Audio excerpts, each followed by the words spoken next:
Hello everyone, সময় madam study গাইডে তোমাদের সবাইকে ওয়েলকাম জানাই। আজকে আমি ক্লাস 8-এর হিস্ট্রি চ্যাপ্টার 2 আঞ্চলিক শক্তির উত্থান এই অধ্যায়ের অনুশীলনের প্রশ্ন উত্তরগুলো আলোচনা করব। এই অধ্যায়টা আমি ভালোভাবে বুঝিয়ে দিয়েছি। তোমরা যারা ভিডিওটা দেখো আমি ডেসক্রিপশন বক্সে লিঙ্কটা শেয়ার করে দেবো, তোমরা দেখে নেবে।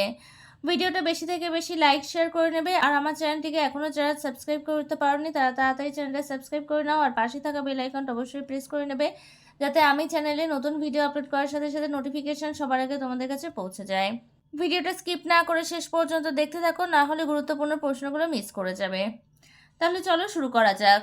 33 পেজে দেখো, এই পেজের প্রশ্ন উত্তরগুলো আজকে আমি আলোচনা করব। 1 নম্বর দেখো, ক স্তম্ভের সঙ্গে খ স্তম্ভ মিলিয়ে লেখো। এখানে ক স্তম্ভের সঙ্গে খ স্তম্ভ মেলাতে হবে। এখানে আমি 1-2 করে নাম্বারিং করে নিয়েছি। দেখো 1 নম্বর হচ্ছে অযোধ্যা, সঠিক উত্তর হবে সাদাত খান। 2 হচ্ছে 1764 খ্রিস্টাব্দ, উত্তরটা হবে বক্সারের যুদ্ধ। 3 হচ্ছে সত্যবিলোপ নীতি, সঠিক উত্তর হবে লর্ড ডালহৌসি। 4 হচ্ছে লাহোরের চুক্তি, প্রথম ইঙ্গ শিখ যুদ্ধ। 5 হচ্ছে টিপু সুলতান, সঠিক উত্তর হবে মহীশূর। এইভাবে তোমরা ক্রস করে ম্যাচিং করে নিতে পারো, অথবা এরকম নাম্বারিং করে নিতে পারো। 1 নম্বরের প্রশ্নটা হয়ে গেল। এরপর 2 নম্বরে চলে আসো। ঠিক শব্দটি বেছে নিয়ে শূন্যস্থান পূরণ করো। ক নম্বর দেখো, ঔরঙ্গজেবের শাসনকালে মুর্শিদ কুলি খান ছিলেন বাংলার ড্যাশ দেওয়ান ফৌজদার নবাব, সঠিক উত্তর হবে দেওয়ান। খ নম্বর দেখো, আহমদ শাহ আবদারি ছিলেন ড্যাশ মারাঠা আফগান পারসি, সঠিক উত্তর হবে আফগান। গ নম্বরে চলে আসো। দেখো আলীনগরে সন্ধি হয়েছিল মির্জাফর ও ব্রিটিশ কোম্পানির মধ্যে, সিরাজ ও ব্রিটিশ কোম্পানির মধ্যে, মীর কাসিম ও ব্রিটিশ কোম্পানির মধ্যে, সঠিক উত্তর হবে সিরাজ ও ব্রিটিশ কোম্পানির মধ্যে। ঘ নম্বর দেখো, ব্রিটিশ কোম্পানিকে বাংলা বিহার ও উড়িষ্যার দেওয়ানির অধিকার দেন ড্যাশ। অপশন কি কি আছে দেখো, সম্রাট দ্বিতীয় শাহ আলম, সম্রাট ফারুক শিয়ার, সম্রাট ঔরঙ্গজেব, সঠিক উত্তর হবে সম্রাট দ্বিতীয় শাহ আলম। নম্বর দেখো, স্বেচ্ছায় অধীনতামূলক মিত্রতার নীতি মেনে নিয়েছিলেন টিপু সুলতান, সাদাত খান, নিজাম, সঠিক উত্তর হবে নিজাম। এরপর 3 নম্বর দেখো, অতি সংক্ষিপ্ত প্রশ্ন উত্তর। এই প্রশ্ন উত্তরগুলো আমি তোমাদেরকে লিখে আলোচনা করে দিচ্ছি। 3 থেকে যে অতি সংক্ষেপে উত্তর দাও, এই প্রশ্নের উত্তরগুলো আমি আলোচনা করে দিচ্ছি। ক নম্বর দেখো, ফারুক শিয়ারের ফরমানের গুরুত্ব কি ছিল? উত্তর হবে মুঘল সম্রাট ফারুক শিয়ার 1717 খ্রিস্টাব্দে ব্রিটিশ ইস্ট ইন্ডিয়া কোম্পানির জন্য যে আদেশ বা ফরমান জারি করেছিলেন সেটি ফারুক শিয়ারের ফরমান নামে পরিচিত। এই ফরমান ভারতের ইতিহাসে খুবই গুরুত্বপূর্ণ ছিল। 1 হচ্ছে বাংলায় অবাধে বাণিজ্য করা। ফারুক শিয়ারের ফরমানের জন্য ব্রিটিশ কোম্পানির বাংলায় অবাধে বাণিজ্য করার পথ খুলে গিয়েছিল। 2 হচ্ছে বাংলায় ক্ষমতা দখলের পটভূমি রচনা। ফারুক শিয়ারের ফরমান লাভ করার ফলে বাংলার নবাবদের সঙ্গে ব্রিটিশ কোম্পানির অর্থনৈতিক ও রাজনৈতিক সংঘাত শুরু হয় এবং ইংরেজরা বাংলার ক্ষমতা দখল করে। তাহলে ক নম্বর প্রশ্নের উত্তরটা বলে দিলাম।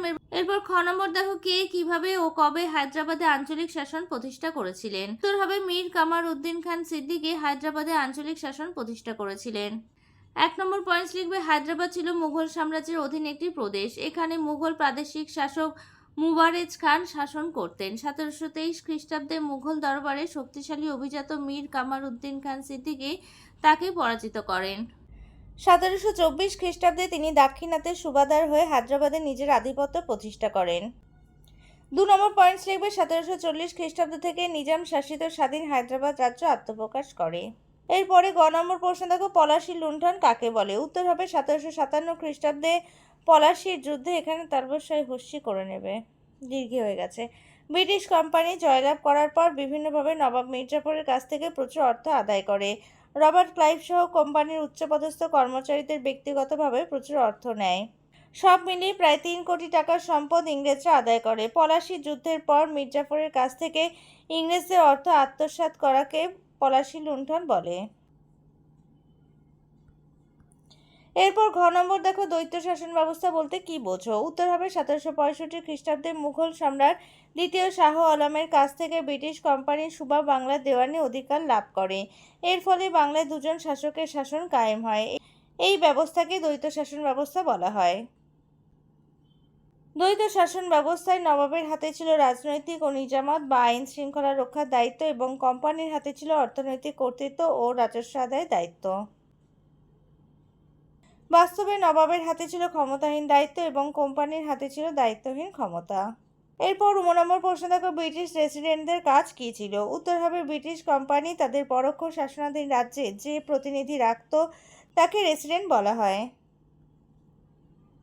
এরপর হেডিং করবে ব্রিটিশ রেসিডেন্টের কাজ। ১ নম্বর পয়েন্টস লিখবে, কোম্পানির পরোক্ষ শাসনাধীন রাজ্য কোম্পানি নজরে এড়িয়ে যাতে স্বাধীনভাবে কাজ করতে না পারে তার জন্য নজরদারি করা। ২ নম্বর পয়েন্টস লিখবে, লর্ড ওয়েলেসলির আমল থেকে রেসিডেন্টরা আগ্রাসী নীতি অনুসরণ করত। তারা কোম্পানিকে সরাসরি এলাকা দখলের জন্য উস্কানি দিত। তাহলে আজকে আমি তোমাদের অনুশীলনী ৩-এর দাগে অতি সংক্ষেপে উত্তর দাও এই প্রশ্নের উত্তরগুলো আলোচনা করে দিলাম।